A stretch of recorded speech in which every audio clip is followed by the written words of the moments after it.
खुदावन यीशु में आपकी सलामती हो। मेरा नाम वसीम मुश्ताक है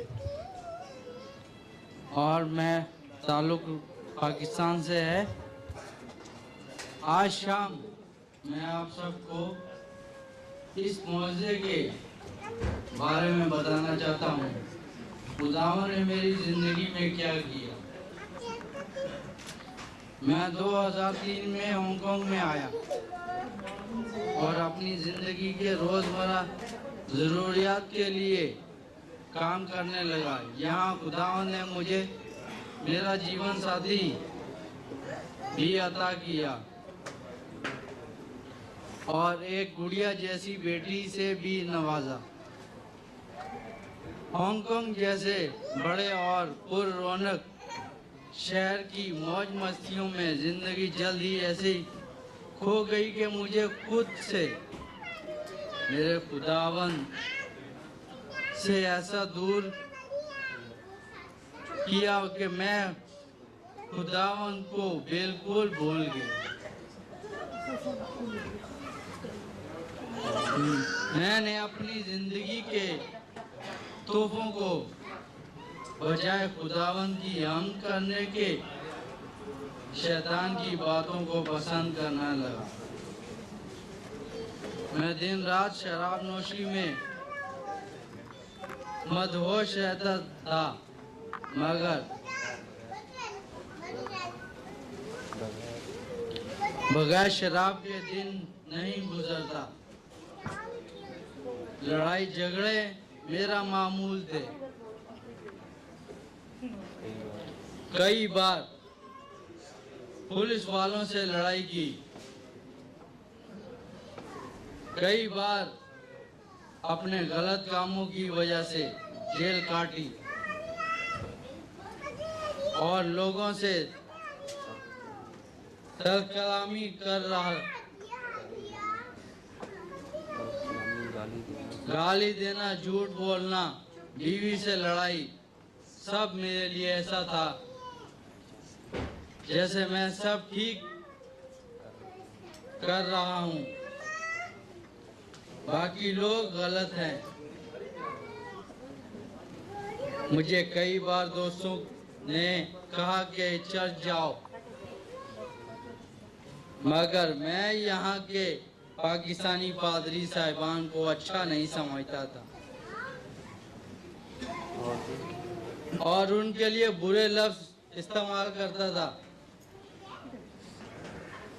अगस्त 2012 में मुझे फालिज हो गया और मेरा जिस्म का बायां हिस्सा बुरी तरह से मुतासिर हो गया, मगर मौज़ाना तौर पर खुदावंद ने मुझे शफा बख्शी।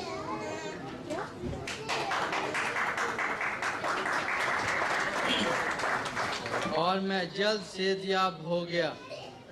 ठीक होने के बाद मैं ना तो इस तौर से खुदावंद का शुक्र ही किया और ना ही अपनी गुनाह आलूदा जिंदगी से तौबा की, बल्कि मैं फिर शराब नोशी, गाली देना, झूठ बोलना और लड़ाई झगड़े जैसे कामों में वक्त गुजारता था। ठीक एक साल के बाद अगस्त 2013 में मुझे फिर फालिज हो गया और पूरी तरह से फौरी तौर पर आईसीयू केयर यूनिट में मुझे रखा गया। मेरी हालत इस कदर ख़राब थी कि डॉक्टर्स के मुताबिक मैं तो दो बातों का इम्कान, यानी या तो मैं कोमे में जाऊंगा या फिर मौत मुझे अपने साथ ले जाएगी। खुदावंद यीशु ने मेरे प्यारे बहन भाइयों, आज शाम यहाँ खुदावंद के फजल उसके मेरे साथ मोहब्बत और रफाकत की वजह से जिंदा और सलामत खड़ा हूँ। डॉक्टर्स मेरी शफा को देखकर हैरान थे कि मैं ये तो कोई मौज़ा है, वरना उनकी दानाई के मुताबिक मैं तो ऐसा मुमकिन नहीं था। मैं सबसे पहले शुक्रगुजार हूँ अपने खुदावंद का, जिसने मुझे मौत के मुंह से छुड़ाया और मुझे तो ये तौफीक बख्शी कि मैं अपने गुनाहों से तौबा करूँ और अपनी ज़िंदगी में उसकी खिदमत, शुक्रगुजारी और गवाही में गुजार सकूं।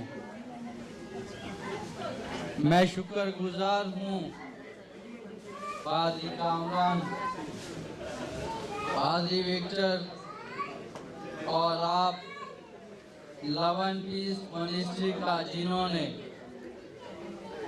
अस्पताल में मेरी खबरगिरी की और मेरे लिए खुदावन से दुआ की।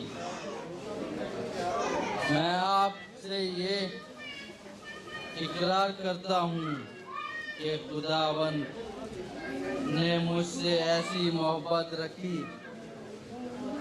कि उसने अपना इकलौता बेटा बख्शा ताकि मैं उसमें ईमान लाऊं और हमेशा की ज़िंदगी पाऊं। शुक्रिया।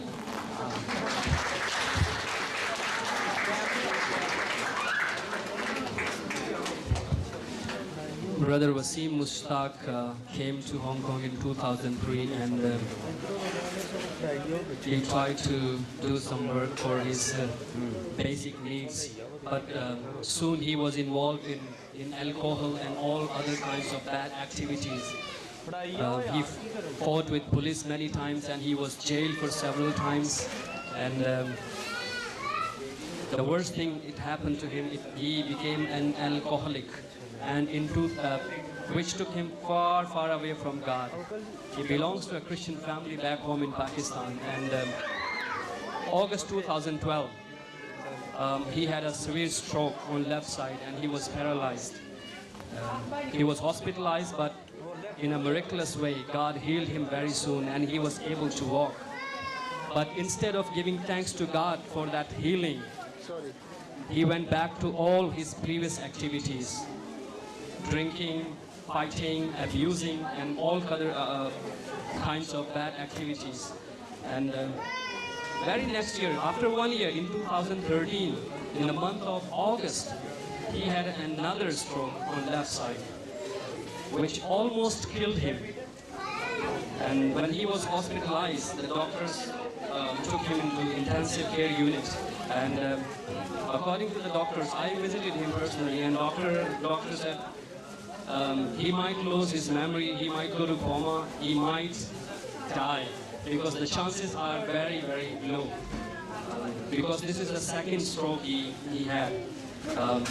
But Pastor Victor, Pastor Kamran, I myself, we visited him at Love and Peace Ministry. Many of our friends prayed for our brother Wasim, and God healed him in a very, very miraculous ways. And he's standing here to give a testimony.